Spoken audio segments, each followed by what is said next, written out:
listening to the No Labels, No Limits podcast with best-selling author Sarah Box, where you get the inside scoop on the steps action takers and decision makers take to align their purpose to their principles and achieve their goals in business and life. We focus on the mantra, no labels, no limits, no excuses. Each week, you'll hear from remarkable guests who have overcome challenges and obstacles to succeed in the face of adversity. By listening to their stories, you'll get practical tips, tools, and resources you can implement today to bust through your own internalized prisons of worry and doubt. And now, without further ado, please welcome your commanding coach with plenty of chutzpah and heart, Sarah Box. Welcome to this episode of the No Labels, No Limits podcast, a podcast all about helping action takers and decision makers like you align their purpose to their principles and achieve their goals in business and in life. Hi, I'm Sarah from Sarah Box Coaching and Consulting. I'm a change agent, former executive director, and best-selling author of The Changemaker Ripple Effect, a book about how one person's drive, purpose, and boldness can impact thousands. And I'm here to tell you that the life you want is possible with the right support, mindset, and strategy. And actually, I'd consider changing that to say perception as well. And you'll know more about that as we speak with our guests today, Steph and James Purpura. Now, before I introduce you to those folks and we get into our conversation, let me tell you a little bit about them. Steph and James' journey of transformation is really nothing quite short of extraordinary. Before they met 15 years ago, both of their lives had hit rock bottom, and each was financially, emotionally, and spiritually bankrupt. I know that many of us have been there and can relate to that. But at the lowest point in their lives, they actually met and shared a vision of creating life beyond their wildest dreams. Then they went on to help each other to personally evolve, clearing away barriers to self-fulfillment using the power of perception to change self-limiting beliefs.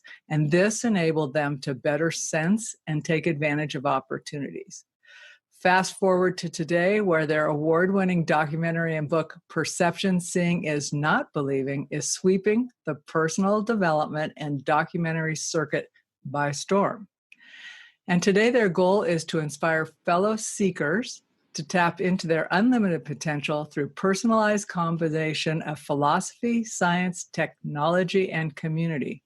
So think about those four cornerstones. That's pretty powerful. So in this episode, you're going to hear a little bit about the paths they've traveled, why they believe the unrealized potential of the individual is both the source and solution for those who find the state of humanity inadequate as it is, and how their work has led to their seminar company, Powerful You. And we're going to talk about a little bit about how to remove barriers and reach our full potentials. So with that, let me just pause and officially welcome our guests, Steph and James, to the show. Hi, Steph and James. Hi, Sarah. Thank you so much for having us on. Super excited to be here. Well, I'm really excited to learn more from both of you, because when I think about the work you've done and the paths you've traveled, it really is nothing short of remarkable, that you met each other and that you've co-created what you have now today, and now how you're going out and helping others achieve kind of their world visions about what they want. But before we dive into learning more about that, let me ask you each, do you have a non-negotiable ritual or practice that you do daily that keeps you heading toward your big vision and goals? Yes, we actually meditate every single morning. And we try to get up an hour before the kids do so that we can have that time to meditate together quietly in our bedroom before all the ruckus starts. Our schedule's been a little bit crazy with COVID and, homeschooling kids, but it's still a non-negotiable. We get up every day and do it. Yeah, so it's the same answer for me. The one caveat to that would be that we actually do this program called the Listening Program. Which is scientifically designed music that really enhances your brain function and moves you into like a a state of performance, and that's by Advanced Brain Technologies, one of our business partners. And so that's something else we do. We both do at different parts of the day, but waking up together and meditating together is really the key. And do you have a standard length of time you meditate, or does that fluctuate day to day? We try to go for an hour. Right. But sometimes it's two. I mean, so one of the things you got to know about Steph and I is that when we started this journey together, we would spend night after night after night sitting in our bed, talking about ideas, talking about concepts, meditating together. The issues that we had. So we have spent an extraordinary time working through all of the false and limiting beliefs and challenges from our past. So sometimes, we'll be an hour in and we'll get stuck on an issue we're trying to clear. And, we want to work through it before we start our day. James, you talk about like you might find somewhere where you're stuck. That makes me think about a willingness to be open with what's actually going on and being vulnerable. And Steph, I know that's a big point for you, the whole vulnerability and what we think about that. Will you share some of your thoughts around that? So I always equaled vulnerability to weakness, unless it was someone else's. I just thought, when I met James, he shared a story with me and I'm like, do people really do this? Do they share their stories with each other? Because I was always running from my story. And until I embraced who I was and what my story was, I wasn't able to change my life. So I think it's super important to be vulnerable with people and most importantly, yourself, because if you aren't able to connect with who you really are, how are you supposed to live the life that you truly dream of? So I have a question about that. There's the story we tell ourselves, and then there's our story. Does that make sense? They're completely different. Right. So how do you know the difference? Because I think we spend time telling the story about ourselves, but it's really not our story. It isn't our story. And for instance, I'm a survivor of sexual abuse and I let that define me. So the story I told myself was I was disgusting. I wasn't lovable. I wasn't able to have a voice because I was afraid of telling. And so the story I told myself was me beating myself up for years and years until I was able to, tell what had happened to me. So that's tough to beat yourself up every day and be your own worst enemy. And I think a lot of us are our own worst enemy, even though we look out into the world and we think that people are judging us and we care what other people think. Well, it doesn't really matter what people think. It matters what you think about yourself, because this is your life and you should live it the way that makes you the happiest. James, would you add anything on to that? So I think it's interesting because you articulated like the stories we tell ourselves. And so, an easy question to ask is, who are we? Right. And, what I tell people is, I've heard the saying, it's like, we are the sum total of our experiences, but that's actually not true because of the laws of perception. What is in fact true is that you are the sum total of your beliefs and your experiences are a reflection of that. And so if we are the sum total of our beliefs and we tell ourselves this self-narrative, once that narrative is deep inside of us, that's what starts creating our experience. And, that's where I feel like people get stuck. It's like, what do you need to do to change your life? Well, the easiest, fastest way to do it or to think about it is to rewrite your story. And there is an element of rewriting your story that's very clear. And it's this, is that how do you know what's true, right? And how do you know what's actually true? And so here's what's true, right? In the sense of your life is a reflection of who that you believe that you are in your subconscious and unconscious mind. What's not true is who you believe you are in your conscious mind. And so there's always a contradiction there.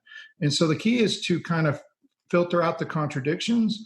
And the way you do that is through watching and allowing your emotions to guide you through. Anytime that you have a negative emotional response, it's showing that there's a contradiction between the story your conscious mind is telling you, right? Or, you're telling, and your unconscious or subconscious mind.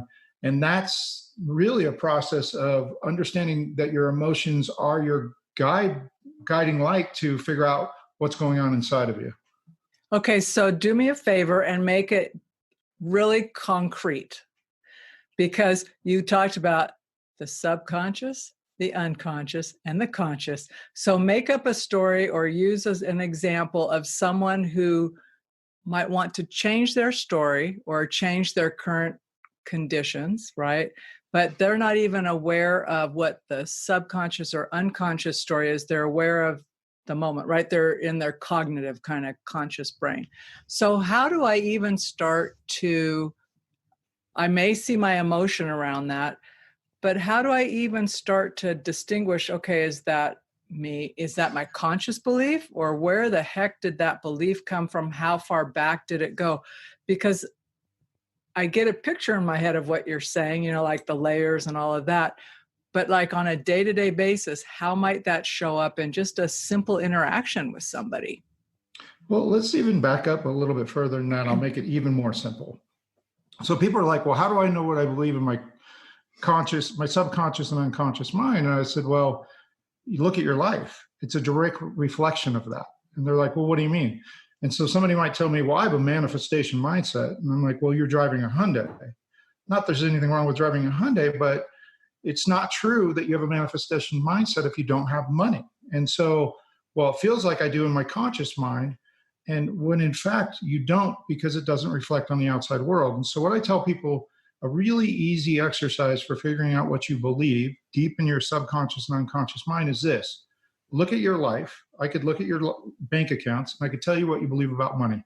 I could look at the quality of your relationships. I could tell you what you believe about relationships. Look at your health, your fitness, right? All of those things. So here's the underlying principle around perception. What's on the inside reflects and creates on the outside.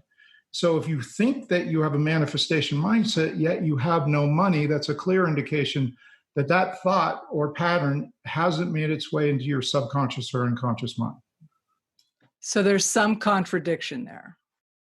Well, there's massive contradiction, right? And that's, I always tell people, it's like they want to act like life is like some mystery, but it's actually not a mystery. And it's because they don't understand perception. And so, like I said, it's like the underlying concept behind perception is what you feel and believe on the outside is reflected and creates on the outside, inside, outside. And so your life is a reflection of your beliefs that are in your subconscious and unconscious mind.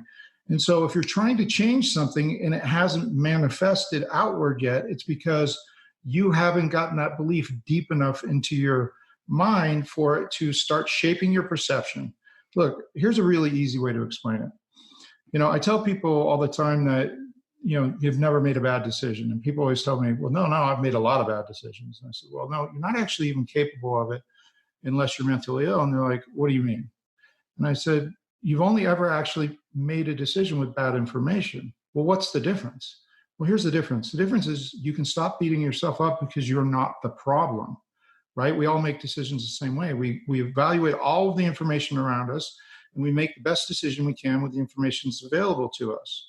And so if your life isn't what you want it to be, it's not because you've done anything wrong. It's because you made the only decision you could with the information that's available. So you can just stop beating yourself up because life doesn't come down to, it's not a you problem, it's an information problem. Well, what's the source of our information? It's our perception and our emotions. And so it's really kind of simple, and this is how I'd explain it. Good information leads to good decisions, leads to good outcomes, right? Bad information leads to bad decisions, which leads to undesirable outcomes. And so people are running around trying to fix things on the outside when in fact the problem was never there. The problem exists inside of them. And that's the law of how perception works. So what were the beliefs or the barriers you had to overcome? I know Steph talks about having helped you write your first resume and learn email, right? Yeah, so one of the things that we demonstrate in our book and our movie is that everybody's on a path to somewhere. And without interruption, you're probably going to end up somewhere you don't want to be. And so for Steph and I, her childhood was full of, it was sexual abuse, abandonment by her father. For me, it was massive amounts of bullying by a teacher, abandonment from my father. And so fast forward the tape, a lot of years forward, I'm sitting in a jail cell and I'm locked in there with the person I don't want to be with the most, which is me. And I'm faced with rebuilding my life. And so that's where my journey started. And so essentially what we're trying to demonstrate is that everything about your life makes perfect sense put in the right context. If you and I are equal intelligence and we switch places, then I would probably have almost exactly your life and you would almost have exactly my life. And so it's really about understanding the creative element that goes into building and creating your existence consciously. So I'm going to test an assumption here. When you came to that realization, as you're sitting with the person you least wanted to be with in your jail cell, what got you thinking to shift? So I didn't. So, I mean, this was a long journey, right? I'm assuming. Right. So, we've actually been together 17 years. I wanted to correct that. It was an old typo. But, from the time I left jail, I met Steph a year later, but from the time I left jail, it took us 9 years of working constantly every day to get to our first $1 million.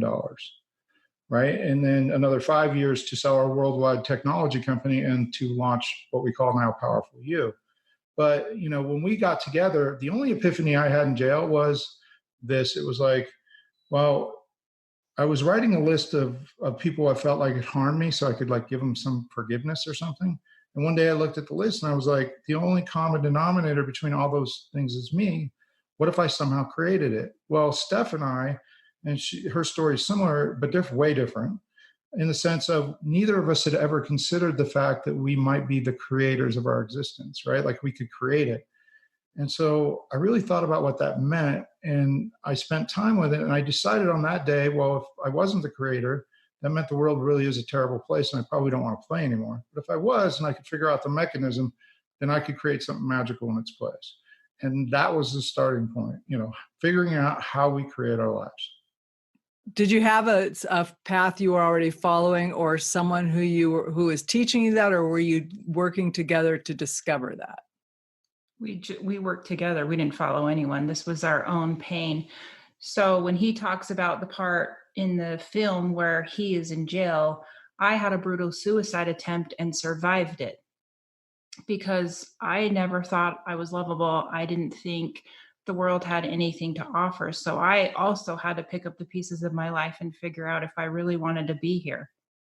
So then two very broken people who meet. And the only thing we knew is that we wanted to grow. And, the last thing she needed in her life, because she'd been with some abusive men, is another loser. I'm getting out of jail. I'm like, hey, so I'm on my way up, right? Even though I don't have a car or any money or a place to live, I'm on my way up, right? And she believed me. But it was really about us sitting down together every night, talking. And I mean, one of the first things we decided to do was like, hey, well, we should just tell ourselves we love ourselves. And it was like, how many times we do that? Like 1 million, right? Because you tell yourself, I love myself. And you hear this voice like a liar, right? And it's like, you're so, it's like after a while, it feels like less of a lie. And so one of the chapters in our book is like the long way home. And what it starts off saying that sometimes when you go the wrong way, you find the right way inadvertently. And that's our story, is that we made all the mistakes. And the point of writing the book and doing the movie was that we could save people about 8 years. That's a good savings. I think so. But what is so great is that what you come upon, we can laugh about it. And I only laugh because I've been there and I'm thinking, yep, it does feel silly when you first start that. You're thinking, okay, maybe I'm just nuts. I don't know, but let's give it a shot. And, but it's so powerful. And yes, often you do find the right way after some dead end streets and all of that. But I also thought it would. Well, and you have to start from somewhere, you do. And that was the place that we started because we didn't know where else to start. We didn't follow anyone. We didn't, have any books of anyone's we read. Like we wanted to figure this out by ourselves and figure out how you actually create happiness. And if it was in fact possible, because I was always depressed and sad and I didn't want to live that way anymore. Well, it sounds like both of you came to that decision separately, right? Mm-hmm. Like, yeah. James, you were asking yourself or saying, hey, if the world's really this crummy, I don't know that I want to be here, but let me see what I can affect. And Steph, you actually challenged the world, like say, hey, I'm out of here if it's this bad. Right. And then made a different choice Mhm. going forward. That's really courageous. I'm curious now, given all you've done and the path you've been traveling, what effect has that had on your kids? Do you notice them differently as a result of how you all show up in your practices? And if you don't mind my asking. Oh, absolutely. And they're really positive about the things that we're doing and helping people. My 10-year-old, I'm like, what do we do? And he's like, you help people. They're upstairs right now working on some homework and stuff. I'm like, hey, we're on podcast time. So they know, like, they're really respectful about our time. And they actually really love coming to our events. And, our event was the reason that we filmed a movie, because we actually filmed our personal stories to be relatable to the audience, to show that, there's these two people that have this path, and we tied them into speakers' content to just really elicit feelings in people, to realize that they're not alone. And when we filmed them and we finished our first event, we realized, we kind of have a film here, a documentary and a book almost written. So it took us another 6 months to finish writing and filming everything. And it's not something that we ever planned. It's just we were open to that path, and it just kind of landed in our laps. Tired of feeling stuck and ending with the same result? Want to know how Sarah can help you with one-on-one or organizational coaching? Then book your free discovery call at sarahbox.com/contact. Now, back to the show. Just create kind of a framework so that people who are listening to this who maybe have not yet either seen the documentary or are aware of the book, describe the book a little bit and how people move through it. So the book and the movie have the same title, which is Perception Seeing is Not Believing.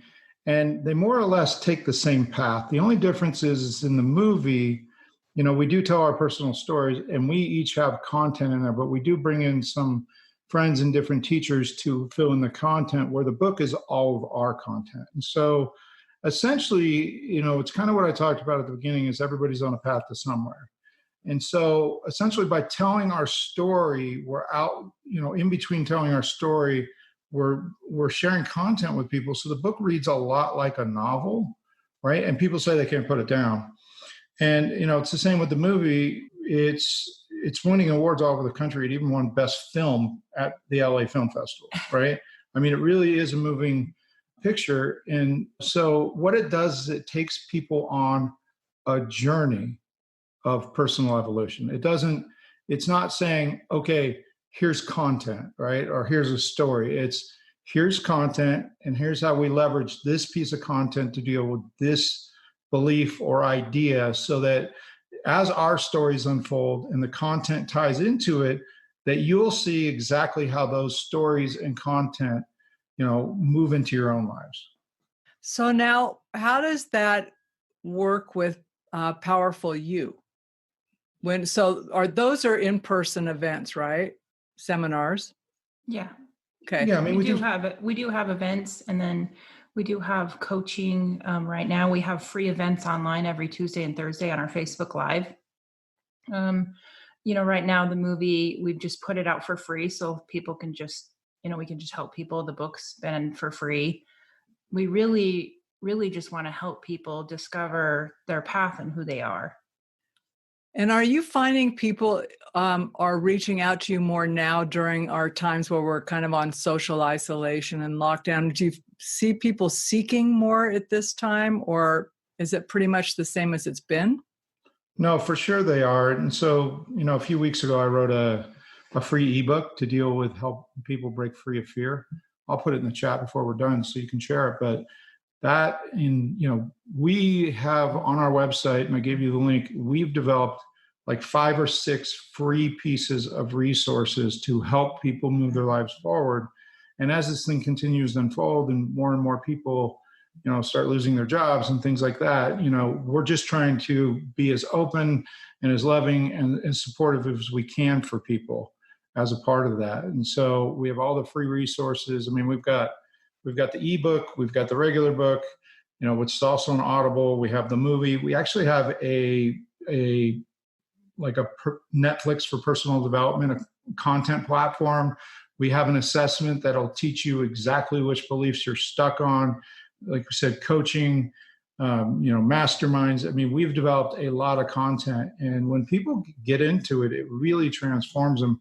And one of the greatest compliments we got is a couple of weeks ago, was on a podcast with a world-renowned doctor therapist, and he said that he is now telling all of his patients to read our book 3 times in the first year, and all of his friends and family.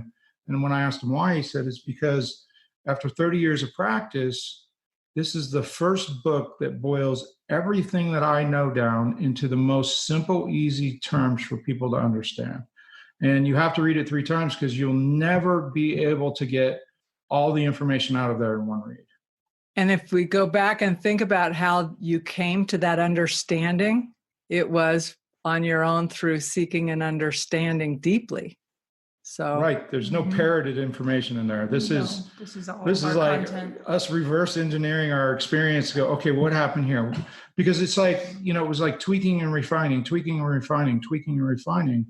until the point where we knew how to consciously create in the outside world. But part of in the book, there's a chapter called Money, Money, Money. And it's like, we didn't believe that money didn't create happiness. When we got to $1 million, I looked at her, I'm like, you happy? She's like, nope. I'm like, me either. So we went to 2 million and I'm like, you happy? She's like, nope, me either. And so we actually reinvested our time to figure out what creates happiness. And so, I think in this world, people feel like they're made to choose between material, happiness or material wealth. And so what do we get? We get a bunch of rich people that are miserable, and a bunch of poor people that are, or a bunch of spiritual people that are happy but broke.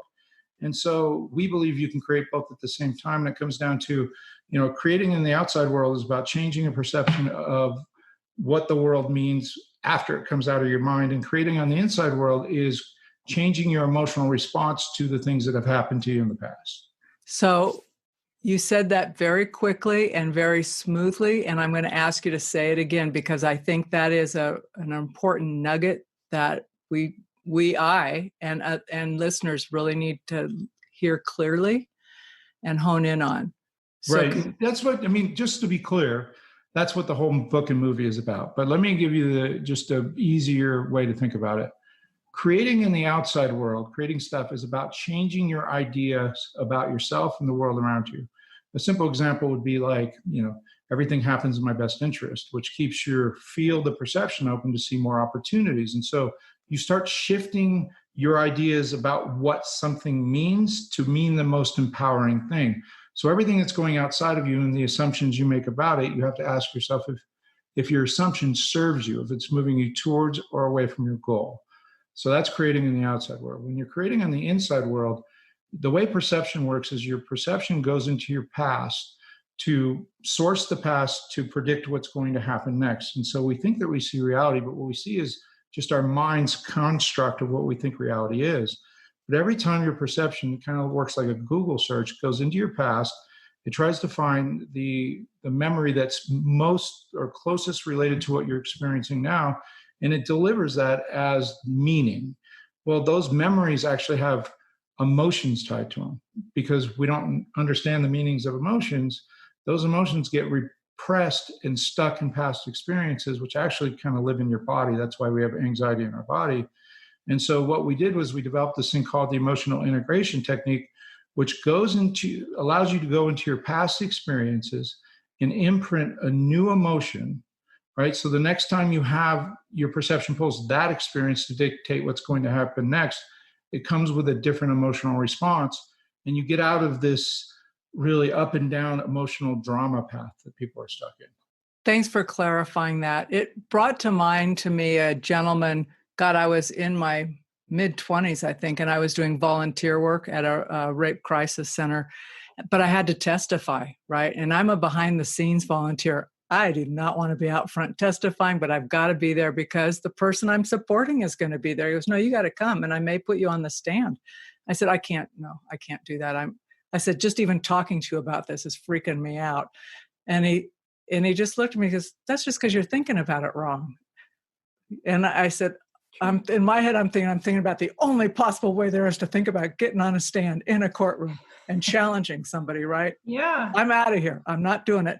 But then so I'm thinking, but I've got this woman who's counting on me. He said, Sarah, I'm going to tell you, he was a DA. He says, there's never been a time I've walked in a courtroom that I haven't felt nervous. And he goes, even today, after years and years of practice, I walk in there. He goes, but here's how I think about it. If I'm not nervous, I simply don't care enough to be there, and I shouldn't be there. So think about those nerves as butterflies, put them in formation, and I'll see you at court. But honestly, I was in my mid-20s, and I'm thinking, okay, so that whole nervous energy, he totally reframed for me. And it was just like, I was scared. He goes, get it in formation, girl, and I'll be there. He basically said, there's nothing going to happen. Ultimately, I never had to testify, right? It got resolved right in the moment. But it was that shift. It was a total reframe of understanding something in a different light that actually never hit me in that same way again. But it has played up when, anything new where you have to be that visible and vulnerable. It's like, been there, done that, right? I still hear his voice telling me that. So when you talk, James, about making a different meaning about things and really understanding the emotions and applying a different lens to it, it's really powerful. And sometimes, and that's the beauty of your work, is we can't, when we're in it, see that ourselves. And so having coaching and the clarity that you bring is powerful. Yeah, and we put all that in the movies. I mean, Steph's got a really good understanding. Like, for her, it was about changing her self-narrative. Like, how did you? Well, and I mean, the story I tell is I believed I was unlovable. And there's actually a quote by Mel Robbins that says, even if no one loves you, you're still lovable. And, that really makes you think, because you have all these stories and perceptions that you tell yourself and that are going on in your mind that you aren't lovable. If the one person on the planet was supposed to love me, which was my dad, leaves, what does that say? So I grew up believing that I was unlovable. So I created relationships that were terrible because that's what I believed I deserved. It wasn't until that I stopped and I questioned if this is what I really deserved or if that's just what I was telling myself. So I think when you talk about steps, I think the first step is always to be open, because if you're closed, how are you ever going to create anything good? So the first step I had to do was actually be open and have an honest conversation. If I really wanted to live, if I really wanted to be here, if there's true happiness out there, what I wanted for my life, because I felt like a victim. And I didn't want to play on that anymore. I just was tired of being the victim and tired of being the person that was sad and depressed. And it wasn't until I could start questioning those things. I actually got out a piece of paper, because people say, how did you do it? And I actually got out a piece of paper and I started writing. So however, your listeners or anyone wants to do it is up to them. But really, because when you write down, there's so much power in writing and seeing what you want for your life. Because, if you're just letting the world dictate who you are, you remain that victim. So I always say the first step is to actually just be open. James, would you add anything to that as a suggested first step? So, I mean, openness really is it. But, I tell people all the time, and it's like, well, you need to be open. What do I need to be open to? The fact that you're wrong. What am I wrong about? Just about everything. Right? Just about everything. Everything. And it's like, that's where you have to start. And here's why, is because people don't realize if you know everything, everybody's always trying to be right? If you know everything, then your life right now is as good as it's ever going to get, right? And so the only way to learn and grow is to be open. There's this idea around, well, I just don't feel like I'm good enough. And so, I always have this kind of like narrative. It's like, well, if you're asking yourself the question, if you're good enough, you never look in the past to ask that question, because you were in fact good enough to get to where you are. And so if you plan on staying in this place, then you're good enough, right? You can stop asking it. But if in fact you want to move forward and learn and grow, then you're not good enough, which is why you want to learn and grow in the first place. So stop. Why are we even asking the question, right? Mm-hmm. And so it's just like we get into these silly loops. And essentially, here's kind of what happens is that what people don't understand is that, when you have a belief about something, that belief shapes your perception, your perception shapes what you see, that, dictates your decision.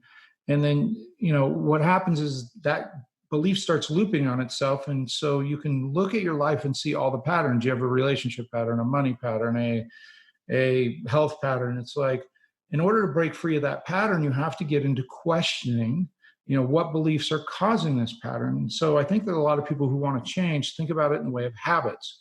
I need to change a habit. And it's like, okay, well, if change was about habits, then would be great, but it's not. And so what we have to understand is beliefs drive habits. And so if you change at the level of habit, which is the level of effect, and you don't change the underlying belief, the second you take your conscious attention off changing the habit, the belief will come in and reset the habit, right? And so that's why change fails, and people gain weight back, and second marriages fail, and the rate of change, failure of change, is 70%, or actually it's 97% fail, 90% fail out of the gate, and then 70% of those who gain everything they want give it all back in the end. Because the underlying belief never changed. Exactly. Because they're trying to change at the level of effect. You have to start off the change process by saying, what belief is driving my behavior with X? And once you understand the belief, then you work on the belief as you're changing the habit. But if you just go into it unconsciously, there's no way to know if you actually change the belief. Which we did, for the record, a million times. Oh, you know how many times we worked through an issue? Like, and why we are would we say, back here? why are we back here? We would work through something. I'm like, why do I still feel this? Why do I still feel unlovable or not good enough? Because, I didn't really dig down as far as I thought. And it really is brutal work. It really is to work on yourself. It's humbling. Especially if you start with nothing. Now, if you read our book, it'll be a lot easier. Well, I was going to say, it sounds like you've given us all kind of a jump start on the process. And that kind of work is humbling work to do, because James, when you said the one thing you have to be open to is that you're wrong about everything. Absolutely. So when we first started this journey, just to be clear, we weren't changing the old beliefs because we didn't know how. We just crammed enough good stuff on top of the bad stuff for the good stuff to start outweighing the bad stuff. And it started showing up in our lives, but we didn't get rid of it. It was more like we put a lid on it. And so when we went to turn around to figure out how to create happiness, that's when we started taking these old beliefs and figuring out how to get rid of them. And I always say to James, we really unleashed the monsters when we did that.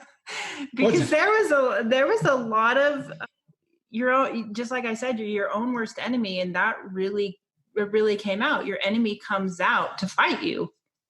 Because you're trying to say, I want to be happy, and your ego or your victim pops out, was like, no, you don't. You want to stay this person. You want to be miserable. You want to be sad.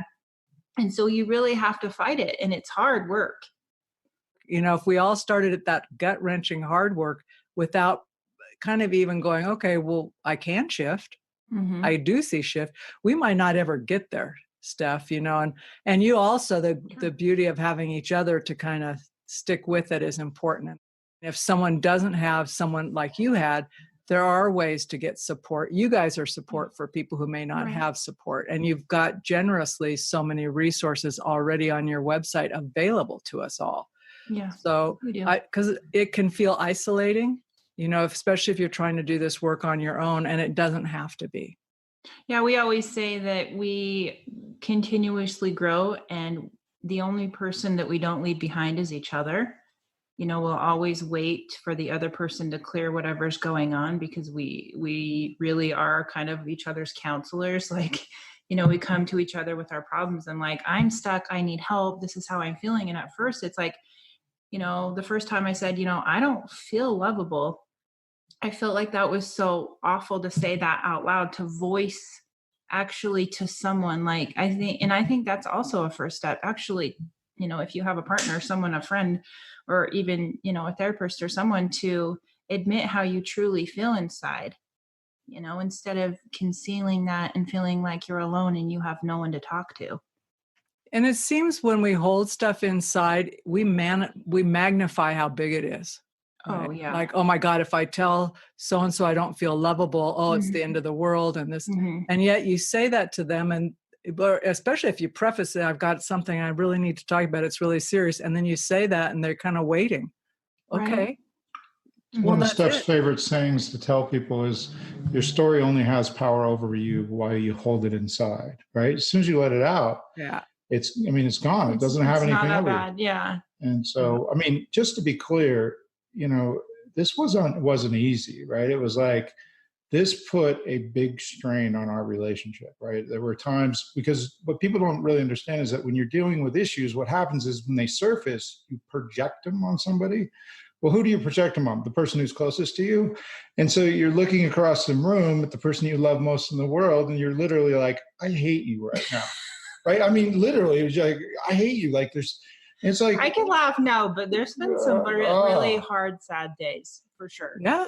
No, I know. It was tough work. And, it's worth mentioning, by the way, if you want to grow and your spouse doesn't, you need to understand that's probably going to be the end of your relationship, right? Unless they maybe read our book and understand that all the trauma and chaos that's coming outside of you has nothing to do with the other person, right? They can just allow it to be your stuff. It takes a pretty wise human being to be able to step outside of that and say, oh, I'll just not get involved in whatever's going on here. Well, it's so tough because you're making, we would tell each other, you're making my emotions about you, and you're getting upset or angry, but this is how I feel.